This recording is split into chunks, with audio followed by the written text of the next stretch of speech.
मथुरा नावाचं नगर होतं आणि मथुरेचा राजा होता तो म्हणजे उग्रसेन. उग्रसेनाला सती नावाची बायको आणि उग्रसेनाला एक त्या काळी 7 मुलं प्राप्त झालेली होते. त्या मुलापैकी मोठा मुलगा, त्या मुलाचं नाव आहे कंस. तुम्हाला सांगतो, कंस हाताच्या बाहेर जाऊ लागला. कंसाचे म्हणाव तेवढे लाड होऊ लागले. आणि तुम्हाला सांगतो, लेकराचे अति लाड जर झाले तर हाताच्या बाहेर पोरं जात असतात. म्हणून अति लाड मुलांचे नसावेत. मुलांचे लाड कुठपर्यंत असावेत? फक्त खाण्यापुरते मुलांचे लाड. उद्या जर आपला मुलगा म्हटला, आई मी शाळेत जात नाही, माझं पोट दुखतंय, असंच काहीतरी कारण सांगून पोरग शाळेमध्ये जाणार नाही. अति लाड मुलांचे नसावे, कारण लाडाने मूल नासे. लाडाने मूल नासे, मधुर पय पहा तक्र संगे विनाशे. मोती मातीत नासे, बडबड करिता इच्छिले कार्य नाशे. लाडाने मूल नाशे, अति लाड होऊ नये. कंसाचे जास्त लाड झाले.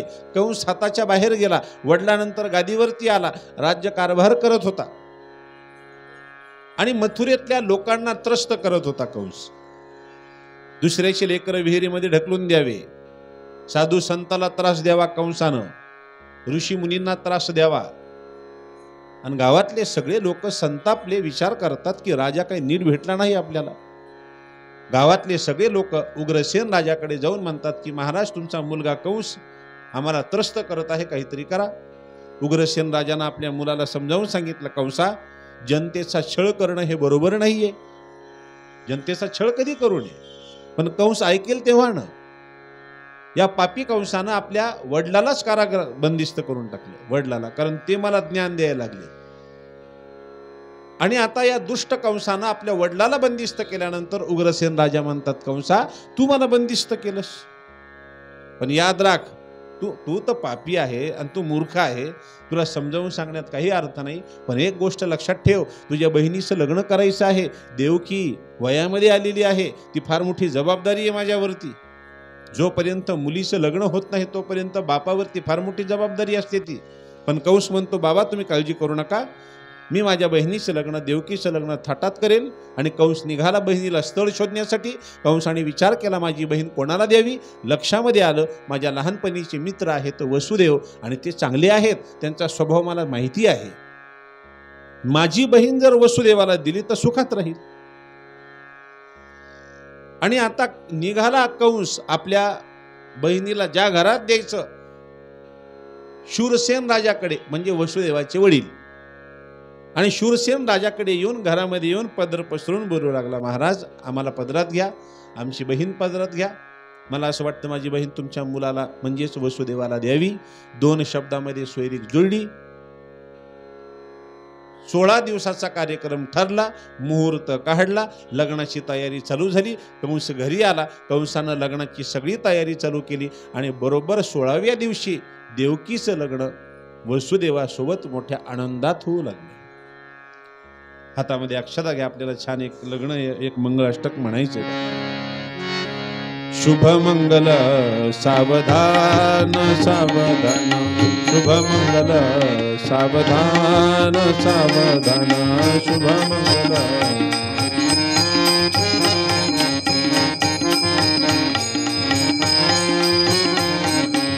वाजे शनैव साच बघडा, दारात तो मंजुळा, आले आप्त सखे विवाह समयी, चिंतावया मंगला, पाहोणी उभया इथे वधूवरा, नांदा सुखे सर्वदा, आची आशिष लाडके मुली तुला, तुर्यात सदा मंगल, शुभ मंगल सावधान सावधान, शुभ मंगल सावधान सावधान, शुभ मंगल सावधान.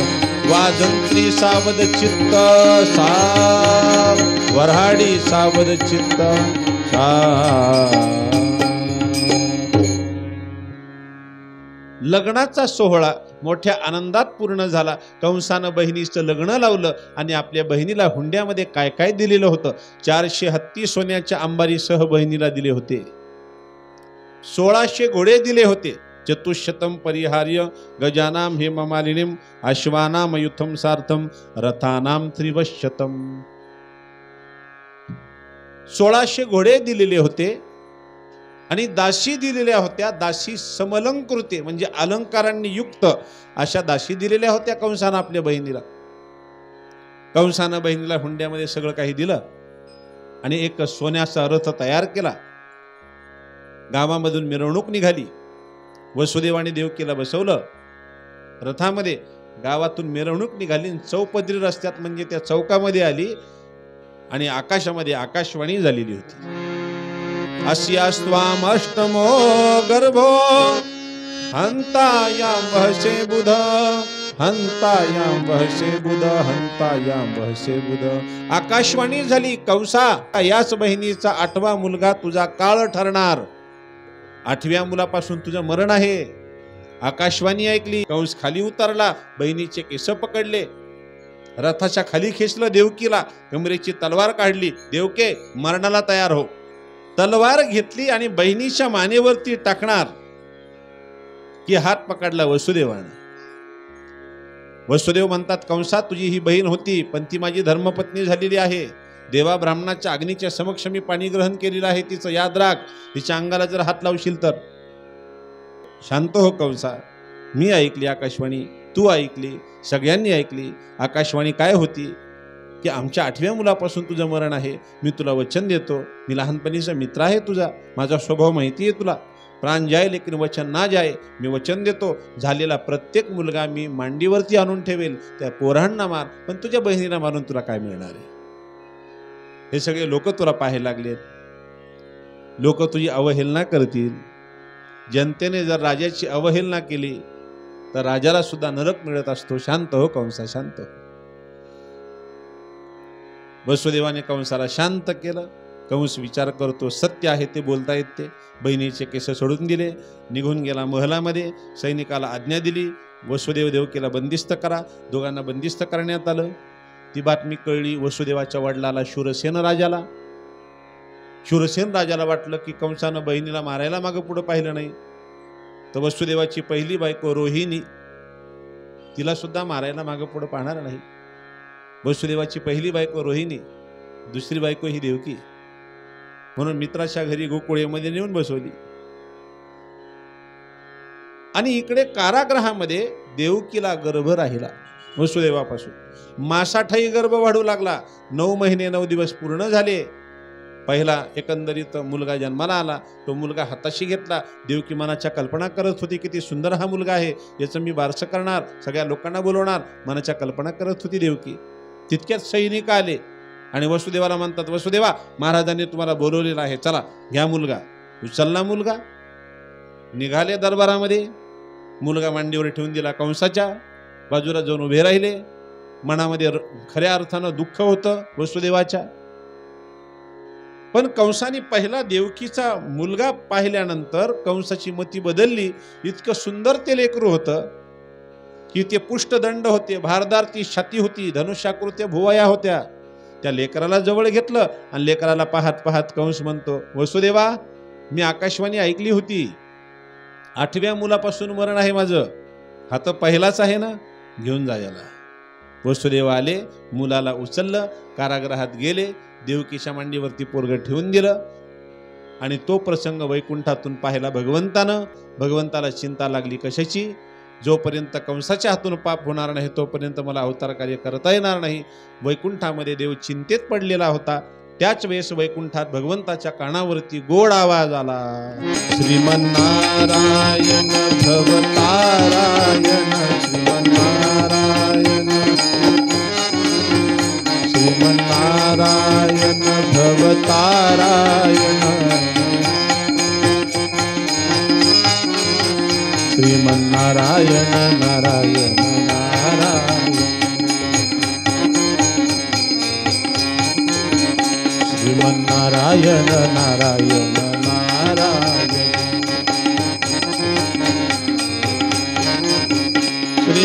नारायण नारायण नारायण श्रीमन्नारायण नारायण नारायण श्रीमन्नारायण नारायण नारायण श्रीमन्नारायण नारायण नारायण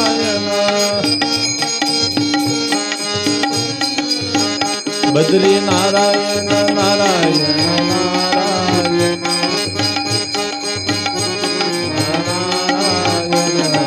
नारायण भवतारायण नारायण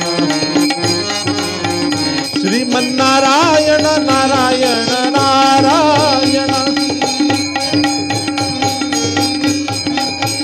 श्रीमन्नारायण नारायण नारायण श्रीमन्नारायण नारायण नारायण गोपाल कृष्ण भगवान की जय। वैकुंठामध्ये भगवंताच्या कानावरती गोड आवाज आला, नारायण। नारदानं पाहिलं, देव चिंतेत पडलेला आहे। काय झालं देवा? भगवंतानं नारदाला पाहिलं आणि सांगितलं, नारदा, कंसाने पहिला मुलगा सोडून गेलाय बहिणीचा। जोपर्यंत कंसाच्या हातून पाप होत नाही तोपर्यंत मला अवतार कार्य करता येणार नाही। देवाचे विचार, नारायणाचे विचार नारदानं मनामध्ये घेतले आणि नारद खाली आले दरबारामध्ये कंसाकडे। कंसानं पाहिलं, नारद आलेले आहेत। या या या या नारदा, या या, तुमचं स्वागत आहे। नारद म्हणतात, माझं स्वागत नंतर कर। कंसा, पहिला मुलगा सोडून दिलाय बहिणीचा? हो, 8व्या मुलापासून मरेने माझं। का मारून, का पाप करू? तू मला पाप पुण्याच्या गोष्टी सांगतोयस का कंसा? अरे देव लोक फार दृष्ट आहेत कंसा, कधी पण तुझा काटा काढतील। म्हणजे तुमचं बोलणंच मला कळलं नारदा। थांब, तुला समजावून सांगतो। नारदानं 8 सैनिक बोलावले, समोर उभे केले। मोज किती सैनिक आहेत कंसा? कंस मोजू लागला, 1 2 3 4 5 6 7 8 8 आहेत नारदा। मग पहिल्यापासून 8वा येतो तर 8व्यापासून पहिल्यापर्यंत मोज। 1 2 3 4 5 6 7 8 8च आहेत नारदा, वेगळं काय? नारद म्हणतात, कंसा, तू पहिल्यापासून 8व्याशी वाट पाहतोय आणि देव लोक जर उलट मोजत असतील तर? आत्ताशी कळलं पा, असं समजावून सांगायला कोणीच नव्हतं नारदा। नारद मनामध्ये म्हणतात, मी आहे ना, चांगले चांगल्याचे फटाके वाजवले, तुझी काय बाबी? यातून अध्यात्म सांगू तुम्हाला। अध्यात्म असं आहे की या कंसासारख्या राक्षसांना मारण्यासाठी भगवंताला सुद्धा संताची गरज पडलेली आहे। मनुष्य जन्मामध्ये आपलं जीवन जर आपल्याला व्यवस्थित जर करायचं असेल तर आपल्याला सुद्धा संताची गरज पडणार आहे, आपल्याला सुद्धा सद्गुरूंची गरज पडणार आहे। म्हणून सद्गुरूचा हात धरा, जिथे आपल्याला विश्वास असेल त्या ठिकाणी एकदा हात पकडला ना तर सोडायचं नाही बा। नारदाने कळ लावली, पहिला मुलगा बोलावून घेतला, कीर्तिमंत नावाचा मुलगा आदळून मारला। ते पाहिलं वैकुंठातून भगवंतानं। भगवंत म्हणतात, वा वा, शबाश शबाश नारदा, मला हेच तर करायचं होतं। दुसरा बहिणीचा मुलगा कंसाने आदळून मारला। त्या लेकराचे असे पाय पकडावे, गरगर गरगर गरगर गर फिरवावं, दगडावरती आदळून मारावं। 3 मुलं, 4 मुलं, 5 मुलं, एकंदरीत 6 मुलं मारले। जमिनीवर पाप झालं। ही भूमी गोरूप धारण करून वैकुंठामध्ये निघाली। भगवंत म्हणतात की हे गोमाते, तुम्ही काळजी करू नका, तुम्ही खाली व्हा, मी स्वतः अवतीर्ण होणार। गोमाता खाली आली, पृथ्वी माता खाली आली। भगवंत आले खाली, शेषाकडे आले आणि नारायण शेषाला म्हणतात खाली येऊन की हे शेषा, चला आपल्याला अवतार कार्य करायचं आहे। शेष म्हणतात, शहाण्याने सुद्धा तुझ्यासोबत अवतार कार्य करू नये, कारण राम अवतारामध्ये तू होतास राम, मी होतो लक्ष्मण। आपण वनवास भोगण्यासाठी गेलो होतो, तू तुझी बायको सोबत घेतली होती सीता। मी माझ्या उर्मिला म्हटलं होतं, तू मी येईपर्यंत दारावर उभी राह। ती दाराच्या उंबरठ्यावर उर्मिला उभी होती। किती वर्ष? 14 वर्ष। बरं, मी तुमच्या दोघांना कंदमुळं खायला आणून देत होतो, लक्ष्मण म्हणजे शेष म्हणतात। एवढे मी फळं आणून दिले, पण 14 वर्षाच्या वनवासामध्ये कधी तुम्हाला बोललास का रे, लक्ष्मणा तू काय खाल्लंय का ते? तुम्ही घ्या, अनुभव घ्या आणि ग्रंथ काढून बघा. रामानं जे फळ खाल्लं ते रामफळ झालं, सीतेनं खाल्लं ते सीताफळ झालं, भरतानं खाल्ले ते वांग्याचं भरीत आहे. माझं नावच नाही कुठे, कांदा नाही, लसूण नाही, कारलं नाही, दोडकं नाही, काहीच नाही. शेष भांडू लागले. बरोबर आहे ना? भांडावं कोणाला? दुःख सांगावं कोणाला? दुःख देवाशी सांगावे आणि सुख देवालाच मागावे, बाकी कोणाला नाही. दुःख देवाला सांगा. आसपासच्या लोकांना तर अजिबात दुःख सांगू नका, ते रडून ऐकतात, तिकडे गेल्यावर हसून सांगतात. एवढी कठीण परिस्थिती असते बा. म्हणून दुःख सांगायचं असेल तर ते फक्त देवाला दुःख सांगा. त्याला कळतं माझ्या भक्ताला काय काय कमतरता आहे, माझ्या भक्ताला कशाची गरज आहे, हे त्याला सगळं कळतं बा. भांडत होते. भगवंत म्हणतात तुम्ही काळजी करू नका शेषा, मी स्वतः तुम्हाला या अवतारामध्ये माझं लक्ष तुमच्याकडे राहील. जमणार नाही. या अवतारामध्ये मी मोठा होईल, राम अवतारामध्ये तू मोठा झाला, या अवतारात मी होईल मोठा, माझी आज्ञा तुला पालन करावं लागेल. भगवंत म्हणतात ठीक आहे शेषा, तुम्हाला मोठं व्हायचं आहे का? बळच राजी केले म्हणून झाले ते बलराम. भगवंत म्हणतात शेषा 7वा गर्भ वाढत आहे, तुम्ही देवकीच्या पोटी जन्म घ्या. शेष म्हणतात जमणार नाही, 6 लेकर आदळून मारलेत कंसानं बहिणीचे, 7वा नंबर माझा होतो काय? भगवंत म्हणतात शेषा तुम्हाला किती भीती वाटायला लागली मामाची? तुम्हाला मामाची भीती वाटते ना? मग मी तुम्हाला देवकीच्या उदरामध्ये 7 महिन्यापर्यंत ठेवतो. मग 7 महिन्याचा देवकीचा गर्भ उचलतो आणि रोहिणीच्या उदरामध्ये तुम्हाला प्रविष्ट करतो, कारण वसुदेवाची ती पहिली बायको आहे. हां, तसं काय असेल तर मग मग मग मग मग बोलत जाय. ठरलं, योजना ठरली. 7 महिन्याचा गर्भ झाला. गर्भ उचलला भगवंतानं, देवकीच्या उदरातून तो उचलला आणि रोहिणीच्या उदरात प्रविष्ट केला. सकाळी 4 वाजता रोहिणी जागी झाली, पाहते तर काय 7 महिन्याचा गर्भ. रोहिणी विचार करते, लोकांनी जर मला विचारलं हे पाप कुठं केलं तर मी काय उत्तर देऊ? त्यापेक्षा आत्महत्याच केलेली बरी. रोहिणी आली, दगड कमरेला बांधला आणि विहिरीत उडी मारणार. पहिल्यापासून बायकांना विहिरी जास्तच आवडतात. राग आला की विहीर, जास्तच राग आला तर रेल्वेच्या खाली, नाही तर काड्याची पेटीन रॉकेलचा डब्बा. या 3 ठिकाणी जाऊच नका, गेल्यानंतर परत येण्याची शाश्वतीच नाही. कारण हा मनुष्य जन्म अनमोल आहे. मनुष्य जन्म अनमोल रे, मिट्टी में ना रोल रे, अब तो मिला है फिर न मिलेगा कभी नहीं, कभी नहीं, कभी नहीं रे. मनुष्य जन्म अनमोल रे, मिट्टी में ना रोल रे, अब तो मिला है फिर न मिलेगा कभी नहीं, कभी नहीं, कभी नहीं.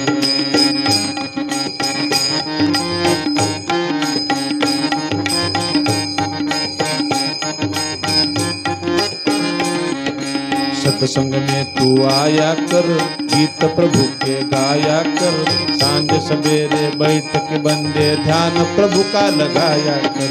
नहीं लगता कुछ मोल रे, मिट्टी में ना रोल रे, अब तो मिला है फिर न मिलेगा कभी नहीं, कभी नहीं, कभी नहीं रे. मनुष्य जन्म अनमोल रे, मिट्टी में ना रोल रे, अब तो मिला है फिर न मिलेगा कभी नहीं, कभी नहीं, कभी नहीं रे. कभी नहीं, कभी नहीं, कभी नहीं रे, कभी नहीं, कभी नहीं, कभी नहीं रे. मनुष्य जन्म अतिशय अनमोल आहे. संसाराला कंटाळून हा देह असा वाया जाऊ देण्यापेक्षा मी तर यशपुढचं असं म्हणेल की संसाराला राजीनामा द्यायचा आणि चक्कपैकी मीराबाई सारखं छान कृष्ण भक्ती करायची. पण मनुष्य जन्म तसा जाऊ द्यायचा नाही. कमरेला दगड बांधला, विहिरीमध्ये उडी घेणार, आत्महत्या करणार की आकाशवाणी झाली, ए रोहिणी, रोहिणी थांब थांब, आत्महत्या करू नकोस. तुझ्या पोटी शेष हे बलराम या नावाने जन्म घेणार, तुला कोणी नाव नाही ठेवणार. आकाशामधले शब्द ऐकू आले, आकाशवाणी म्हणतात त्याला. आकाशवाणी ऐकली, रोहिणी घरी आली, कारण गोकुळेमध्ये नेऊन बसवली होती सासऱ्यानं मित्राच्या घरी. 9 महिने 9 दिवस पूर्ण झाले आणि रोहिणीच्या पोटी बलराम दादा अवतीर्ण झाल्याचं वर्णन आहे. बलभद्र भगवान की जय, गोपाल कृष्ण भगवान. आधी मोठ्या भावाचा जन्म असतो, त्यानंतर लहान भावाचा जन्म आहे. बलराम दादा अवतीर्ण झाले, तिकडे लहानाचे मोठे होऊ लागले गोकुळेमध्ये. आणि आता इकडे भगवंतानं पाहिलं वसुदेवापासून देवकीला कारागृहामध्ये गर्भ राहिला आणि गर्भ मासाठाई वाढू लागला. 7 महिन्यापर्यंत गर्भ वाढला. 9 महिने 9 दिवस झाले. देव आले. देवांनी गर्भस्तुती केली होती. सत्यव्रतम सत्यपरम सत्यस्य योनिम नियतंच सत्ये असे देवांनी स्तुती केली होती. पहा, गर्भस्तुती करून देव निघून गेले आणि पाहता पाहता 9 महिने 9 दिवस पूर्ण झाले. महिना कोणता होता? हातामध्ये अक्षदा घ्या. महिना कोणता होता? श्रावण वद्य अष्टमीचा दिवस. श्रावण वद्य आणि श्रावणाचा तो पर्वकाल. 33 कोटी देवांनी गर्भस्तुती चालू केली. श्री कृष्ण गोविंद हरे मुरारी हे नाथ नारायण वासुदेव. सगळ्यांनी म्हणा.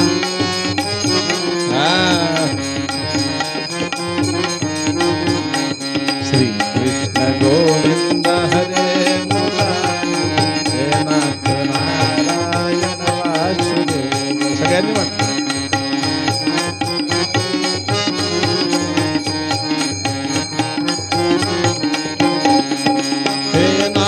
नारायण वासुदेव हे नाथ नारायण वासुदेव.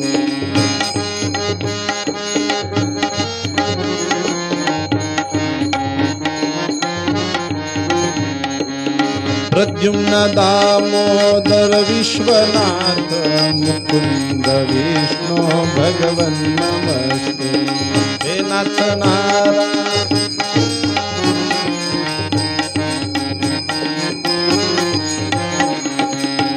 कृष्ण गोविंद हरे मुरारी हे नाथ नारायण वासुदेव.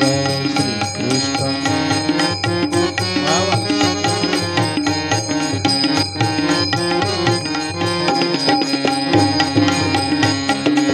स्वागतम कृष्णा सुस्वागतम कृष्णा.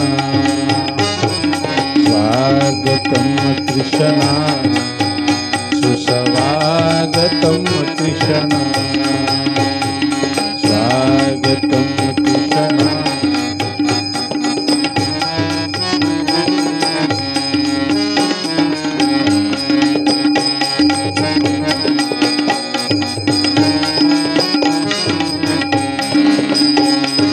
स्वागतम सुस्वागतम शरणागतम कृष्णा.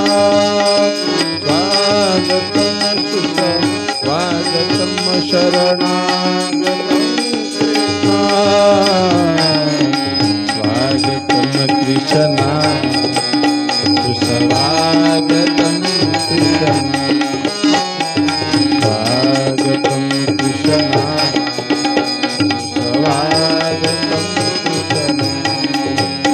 देवांनी गर्भस्तुती चालू केली. 9 महिने 9 दिवस पूर्ण झाले आणि भगवान गोपाल कृष्ण कारागृहामध्ये अवतीर्ण झाले. सर्व देवांनी जे जे कार्य केला. गोपाल कृष्ण भगवान की. आला आला आला आला भगवंत आला. आला आला आला आला भगवंत आला. आला आला आला आला भगवंत.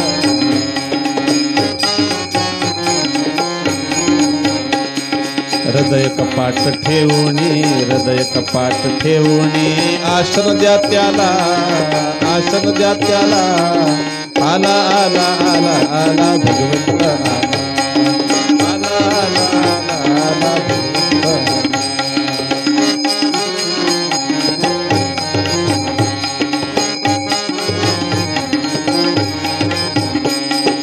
तुम्हा आवडे त्या रूपी नटुनी आला.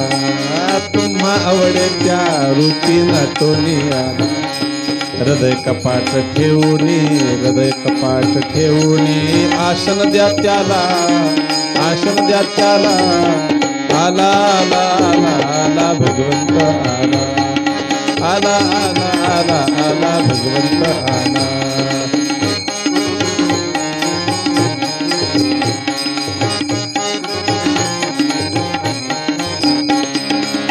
गोपाला गोपाला देवकी नंदन गोपाला गोपाला गोपाला देवकी नंदन गोपाला गोपाला गोपाला देवकी नंदन गोपाला देवकी नंदन गोपाला देवकी नंदन गोपाला देवकी नंदन गोपाला नंद नंदन गोपाला गोपाला गोपाला देवकी नंदन गोपाला गोपाला गोपाला देवकी नंदन गोपाला गोपाल कृष्ण भगवान की जय। श्रावण वद्य अष्टमीचा दिवस रात्रीचे 12 वाजलेले होते आणि भगवान गोपाल कृष्ण अवतीर्ण झाले कारागृहामध्ये आणि त्याच वेळेला त्याच मुहूर्तावरती गोकुळेमध्ये यशोदेच्या पोटी मुलगी झालेली होती। तिकडे मुलगी यशोदेच्या पोटी आणि कारागृहामध्ये देवकीच्या पोटी देव आला। दोघींना सुद्धा माहिती नव्हतं मुलगा झाला का मुलगी येते। गोकुळेमध्ये यशोदा बेशुद्ध पडली होती, नंद बाबा झोपलेले होते आणि कारागृहामध्ये देवकी बेशुद्ध पडली होती, फक्त वसुदेव जागी होते। भगवंताच्या मूर्तीतून 8 वर्षाची मूर्ती निर्माण झाली आणि स्वतः 8 वर्षाच्या रूपामध्ये येऊन भगवंत म्हणतात की वसुदेवा कंस मामा जागी होण्याच्या आधी उचलान मला नेऊन बसवा। कुठे तर गोकुळेमध्ये यशोदेच्या जवळ नेऊन ठेवा, यशोदे झालेली मुलगी इकडे आणा आणि मला त्या मुलीच्या जागी ठेवा। एवढंच सांगितलं भगवंतानं। चिंता लागली वसुदेवाला, हातामध्ये दंड आहेत, पायामध्ये बेड्या आहेत, कसं जाऊ मी। विचार करत करत फक्त स्पर्श केला भगवंताला वसुदेवाने, तर हातातल्या एकंदरीत बेड्या गळून पडल्या, पायातल्या बेड्या गळून पडल्या, हातातल्या बेड्या गळून पडल्या। देवाचं नामस्मरण केल्यानंतर संसाररूपी बेडीतून आपण मुक्त होतो। कोणतंही संकट असू द्या त्या बेडीतून मुक्त होतो। भगवंताला उचललं, छानपैकी टोपलं घेतलं, त्या टोपल्यामध्ये देवाला ठेवलं, डोक्यावर घेतलं, निघाले। परत चिंता लागली, दरवाजे बंद होते कारागृहात, ते दरवाजे साधारण नव्हते, लोखंडी दरवाजे, एवढाले कुलप। चिंता लागली कसं जाऊ। भगवंताने लगेच माया टाकली आणि बरोबर दरवाजे आपोआप उघडले जात होते, कुलप गळून पडत होते, सैनिक पहारा देत होते। त्या सैनिकांच्या पूर्ण अंगावरती माया टाकून दिली आणि सगळे सैनिक अस्ताव्यस्त झोपले होते।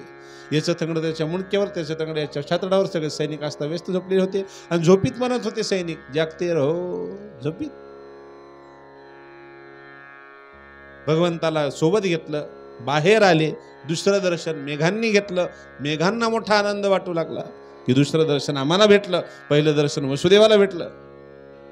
यमुनेला ती बातमी कळली, तर यमुने पाहता पाहता जसं पाणी वाढलं यमुनेचं, यमुनेला सुद्धा असं वाटलं की देव माझ्यातून चालला, मी सुद्धा दर्शन घेणार।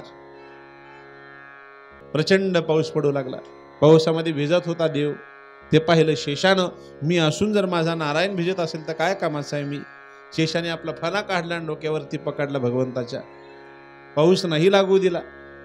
रात्रीचा प्रसंग होता आणि ज्यावेळेस यमुनेच्या काठी आले वसुदेव, त्यावेळेस चिंता वाटली की त्या काठावर मला न्यायचंय भगवंताला, मी नेऊ कसं। बाळ कसे नेऊ, बाळ कसे नेऊ, बाळ कसे नेऊ जला तुम्ही, बाळ कसे नेऊ, बाळ कसे नेऊ, बाळ कसे नेऊ, बाळ कसे नेऊ जला तुम्ही, बाळ कसे नेऊ। अलीकडे जमुना पलीकडे यमुना, उतरून कसा जाऊ। अलीकडे डोंगर पलीकडे डोंगर, उतरून कसा जाऊ जला तुम्ही, उतरून कसा जाऊ। बाळ कसे नेऊ, बाळ कसे नेऊ, बाळ कसे नेऊ जला तुम्ही, बाळ बाळ कसे बाळ कसे बाळ कसे बाळ कसे जला बाळ कसे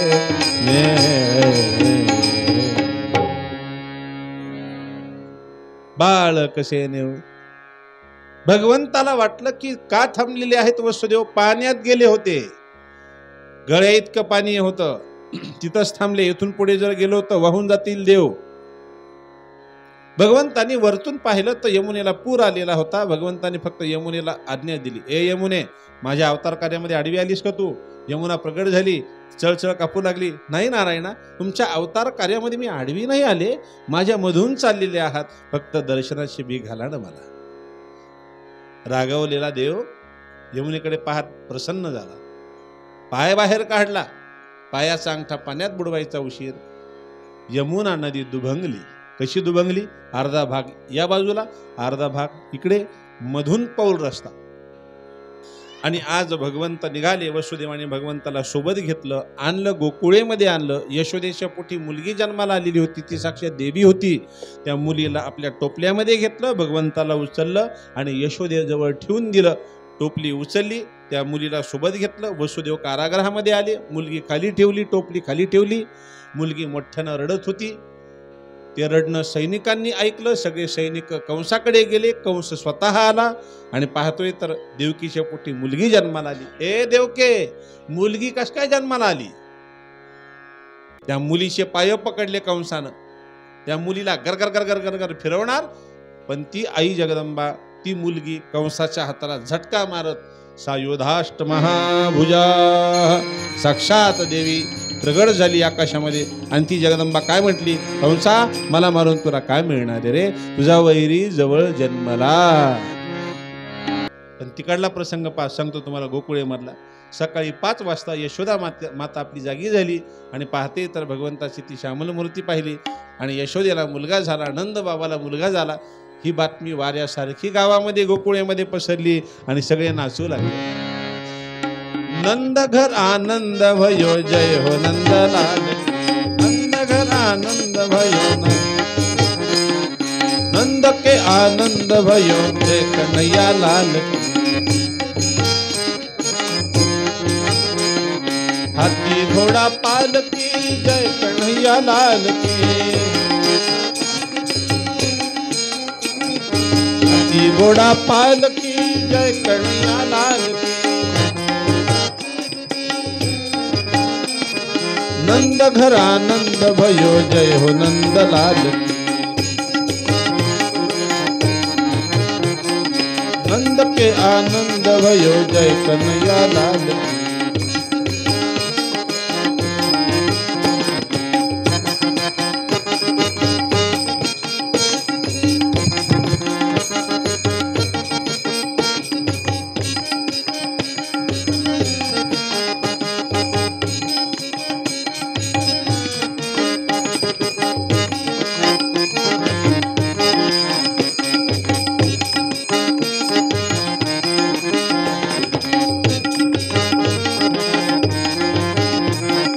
हाथी घोड़ा पालकी जय कन्हैया लाल की. हाथी घोड़ा पालकी जय कन्हैया लाल की. नंद घर आनंद भयो जय हो नंदलाल की. नंद के आनंद भयो जय हो नंदलाल की. नंद घर आनंद भयो जय हो नंदलाल की. जय यशोदा लाल की. जय यशोदा लाल की. गोपाल कृष्ण भगवान. यशोदेला मुलगा झाला, नंदबाबाला मुलगा झाला. गोकुळेमध्ये वाऱ्यासारखी बातमी पसरली. सगळ्या गोपी आपल्या दाराच्या समोर, काही गोपी हळद कुंकवाचे सडे टाकू लागले, काही गोपी अत्तराचे सडे टाकत होते गोकुळेमध्ये. गोपीला ही बातमी कळाल्यावर काही गोपी अत्तराचे सडे, काही गोपी छानपैकी हळद कुंकवाचे सडे. एक गोपी आंघोळ करत होती, तिला ती बातमी कळली, यशोदेला मुलगा झाला, ती आंघोळ करता करताच नाचायला लागली. दुसरी गोपी म्हणते, अगं नाचायला काय झालं, कसं दिसायला लागलीस तू, आवाईश्य दडवस्त्र आहे का तुझ्या अंगावर, असं काय झालं नाचायला तुला? ती म्हणते, अगं तुला काय सांगू, मला ब्रह्म आनंद झालाय. खरंच आहे ना,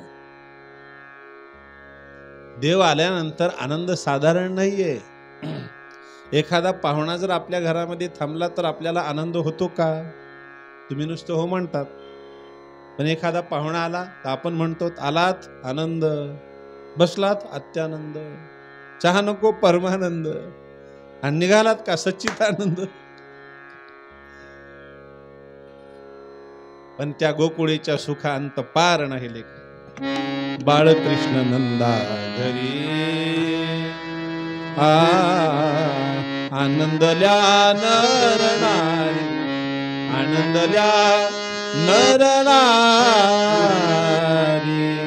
गोकुळीच्या सुखा, गोकुळीच्या सुख अंत पार नाही लेखा. आणि ज्यावेळेस भगवान सुंदर छोटेसे होते भगवान, यशोदा उठली, यशोदेने भगवंताला उचललं, पाळण्यामध्ये टाकलं, आणि भगवताच्या नियमाप्रमाणे सगळ्यात पहिल्यांदा आपण पाळणा घेणार आहोत. तर मी यजमान पत्नीला विनंती करेल की श्रीकृष्णाची मूर्ती उचलावी आणि पाळण्यामध्ये ठेवावी. हळद कुंकू वाहून छानपैकी आपल्याला आता पाळणा म्हणायचा आहे. मी पाळणा म्हणतो. कुलभूषणा श्रीनंदनंदना